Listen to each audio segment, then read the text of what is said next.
Alright everybody, I'm going to do a fairly quick demonstration of a legacy roll here. It's kind of a more difficult maneuver and maybe not as easy to do for all control schemes, so sorry for the delay. I know I made the defensive maneuvers course like a long time ago and I just haven't done this one yet, but alright, so legacy zoom. If you're doing this sequentially, later you're going to learn the legacy roll, which is the forward version of this. So the legacy zoom is just a backwards roll, and you're strafing in a way that it skids your nose in towards your target. So the idea is it's kind of like a barrel yaw zoom, what I was calling before a Rick zoom, and the difference is that your nose points towards your target so you can return fire. So that's pretty much it. So what I'm going to do, I'm going to start off, I'm going to go backwards. I'm not going to go full speed because I want to be able to explain stuff. And so I'm like, alright, I got backwards strafe hand, I'm going away from my target, and then I'm going to put in a little bit of upward strafe here. And you notice the ATVI went down, that's because I'm going up. So it's like opposite on this side. And then I'm just going to roll. And so you see how I can keep my, I'm going to check backwards. So I can keep my nose on the target, so I could return fire. It's not going to be the most accurate fire ever, but, you know, I'm still able to evade because you see how my ATVI is moving against the background. If you look backwards, look, the TVI is moving against the background too. So that means that I should be pretty difficult to evade. Now this was half speed, so let me show you the full speed version real quick. And then we'll talk about some other things related to this. So I'm just kind of pointing at this platform, and let's say I decide to zoom out and I didn't want to do the arcing zoom and I wanted to be able to return fire, so the barrel yaw zoom wasn't a good option. So I'm going to go back, I'm going to strafe a little bit up, and then I'm going to roll.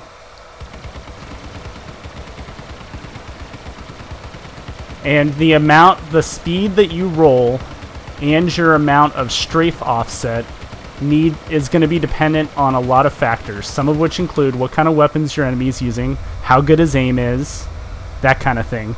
You want to tailor the amount of crazy maneuvering you do to be just enough to not get hit by your enemy.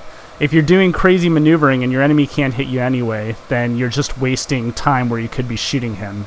Because the crazier maneuvering you're doing, the harder it's going to be for you in turn to shoot him. So you want to do like as much roll with this one as is appropriate. So this is if I'm like going against one of those badass guys on the leaderboard, like, I don't know, Malagos or someone. I'm going to be like really trying to evade here, and I might even like do some cute stuff like try to reverse my turn and maybe add in a little bit of, you know, a little bit of random strafing and all that stuff. But if it's just some dude, I won't go the full way here. If it's just some dude, I'm gonna go backwards, and you know, maybe I'll just do a nice slow tight orbit, and that's gonna let me keep fire on him. If he manages to get some shots on me, then I'll just make it a little bit faster. So that's kind of like the mentality you have to have there. So this allows you, you're going to zoom out in a straight line, you're in a corkscrew flight path, basically the same as a barrel yaw, same flight path as a barrel yaw, so you're avoiding fire by moving in 3 planes of motion at once, and you're able to return fire, so that's pretty cool. Alright, so like, why strafe up? Well, this will, you know, the legacy roll will kind of talk about that, but if you go backwards and then you strafe like, this is left, even though the ATVI is going right. So now if I roll, you're going to see I'm going to start to get the G effects coming in here. Maybe I have to roll faster.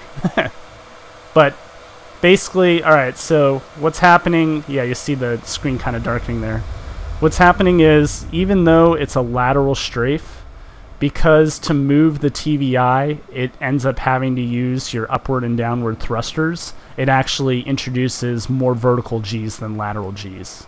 So that's kind of confusing because people are always thinking, yeah, I want to strafe and I want to turn as much laterally as possible because that's the best place to take G's. Well, this is a little bit confusing because the way you move in a circle, it can kind of be a little bit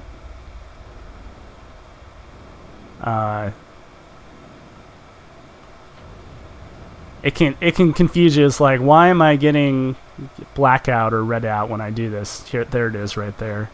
It's like, that doesn't make sense. Well, if you think about it, it does. It's hard to explain, but that's why I always do the vertical strafe here, because once you got that vertical strafe in, like, my ship isn't strafing up anymore, right?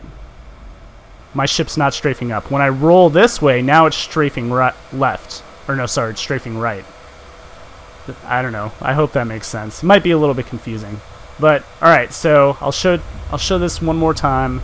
It's pretty hard to do, and it sucks if you have binary strafe, and it sucks if you have binary roll.